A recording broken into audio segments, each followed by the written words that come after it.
When an anxious attachment dates an avoidant, the relationship becomes a dance on a razor's edge, a delicate interplay of yearning and retreat. Today, we delve deep into this intricate dynamic, exploring how the sensitive, ever-seeking Amy meets the fiercely independent Mark, and how their contrasting worlds collide in ways both beautiful and bewildering. Imagine, if you will, two souls entering the dating arena with entirely different maps of emotional security. Amy, whose heart beats to the rhythm of anxious attachment, craves closeness, constant reassurance, and a deep, enduring connection. Every touch, every whispered word is a lifeline that assures her of her worth. On the other hand, there is Mark, the embodiment of avoidant attachment. He has learned from a very young age that intimacy is fraught with peril, a trap that might suffocate his cherished independence. Mark's instinct is to pull away, to create space, to guard himself against the vulnerability that Amy so desperately seeks. Now, consider what happens when these two individuals come together. Initially, the encounter is electrifying. Amy is drawn to Mark's quiet confidence and self-sufficiency, and Mark finds himself intrigued by the warmth and intensity that Amy exudes. Their first dates might be filled with the heady rush of new connection, like the fleeting magic of a honeymoon period, a spark that illuminates the potential for something lasting. But as the days turn to weeks, a familiar tension begins to surface. Amy's need for consistent closeness and affirmation clashes with Mark's instinctual drive for solitude and space. Picture this. Amy eagerly suggests spending an entire day together, envisioning a future where every moment is shared, where each second solidifies their budding love. Mark, however, finds such an invitation overwhelming. He perceives it as a threat to his cherished autonomy, a signal that he might soon be expected to merge his solitary world with hers. Instead of embracing her proposal, he declines politely, opting instead to complete his errands alone, an act that sends shivers of insecurity down Amy's spine. In the early stages of their relationship, Amy might interpret Mark's reluctance as a sign of dwindling affection, while Mark might see her constant need for reassurance as suffocating. This cycle of misinterpretation is not born of malice, but of deeply ingrained patterns formed in their earliest years. Amy recalls moments from childhood when her emotional needs were met inconsistently, perhaps a caregiver who was loving one moment and distracted the next. These memories create a constant undercurrent of fear that she is not enough, that love might vanish like smoke in the wind. Conversely, Mark's childhood taught him that closeness came at a cost. His early experiences, where even a tender expression of vulnerability was met with indifference or even subtle rebuke, instilled in him a belief that emotional distance was the safest refuge. As their relationship deepens, these old wounds resurface. Amy begins to display what some might call protest behaviors, persistent calls, texts, and attempts to draw Mark closer, seeking to erase the uncertainty that clouds her heart. In contrast, Mark retreats further into his shell, finding solace in his own company, his hobbies, or even in the distraction of work. This push and pull dynamic, like a delicate seesaw of intimacy and withdrawal, can leave both partners emotionally exhausted. Amy, feeling increasingly abandoned, may become more clingy and desperate for a sign of reciprocation, while Mark, overwhelmed by the intensity of her demands, may withdraw even more, convinced that true freedom can only be found in solitude. Yet despite these challenges, there is a strange beauty in their struggle, a testament to the complexity of human connection. For within every anxious plea and every avoidant retreat lies an unspoken yearning. Amy craves the tender embrace of security, and Mark, though he may never admit it openly, longs for the warmth of genuine understanding.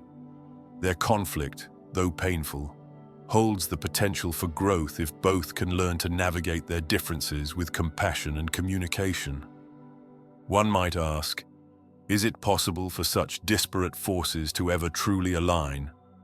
The answer, though not simple, is yes, if both partners commit to the arduous yet rewarding journey of understanding and healing. It begins with acknowledging their attachment styles for what they are, not as insurmountable flaws, but as adaptive responses to early life experiences. Amy must come to recognize that her need for constant reassurance stems from a history of emotional neglect, while Mark must accept that his withdrawal is not a rejection of love, but a defense mechanism honed over years of emotional survival. In practice, this means that both partners need to cultivate what one might call emotional literacy, a vocabulary and capacity for expressing their needs, fears, and desires in a manner that invites connection rather than conflict.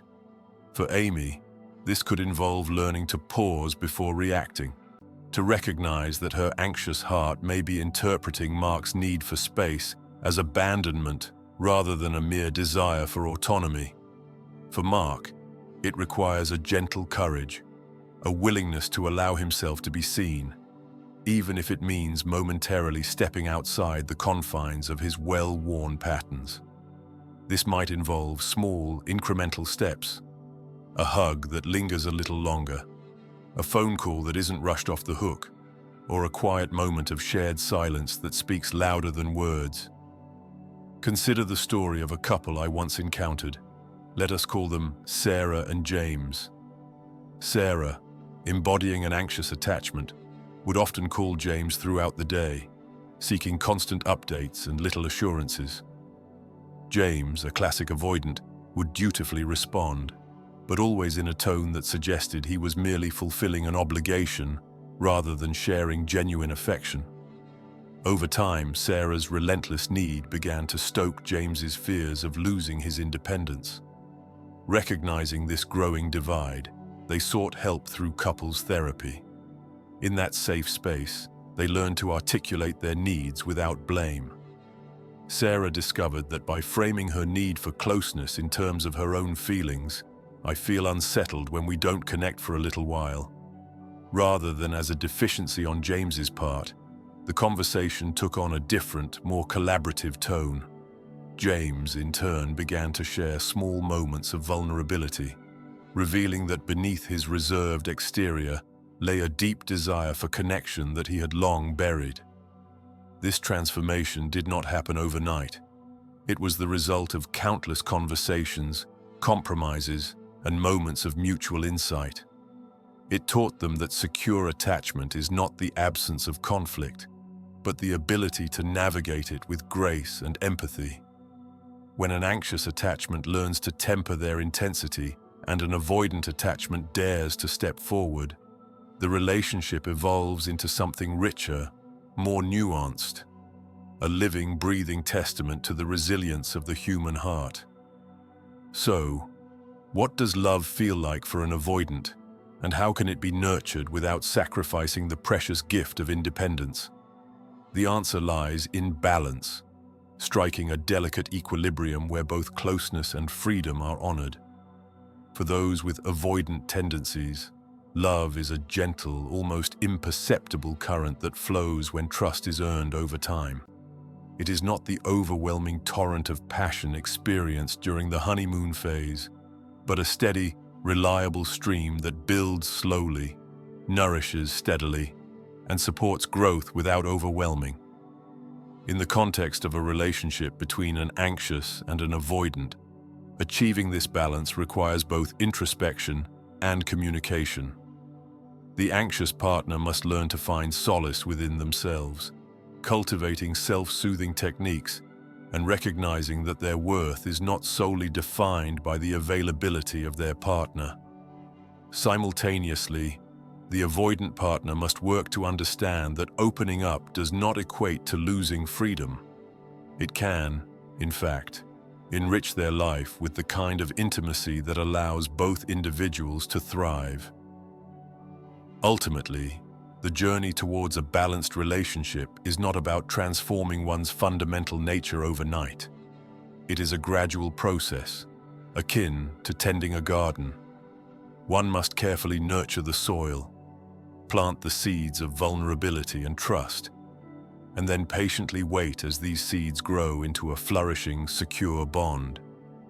There will be moments of drought and storms, moments when the garden appears barren, but with persistence and mutual support, it can bloom into something truly extraordinary.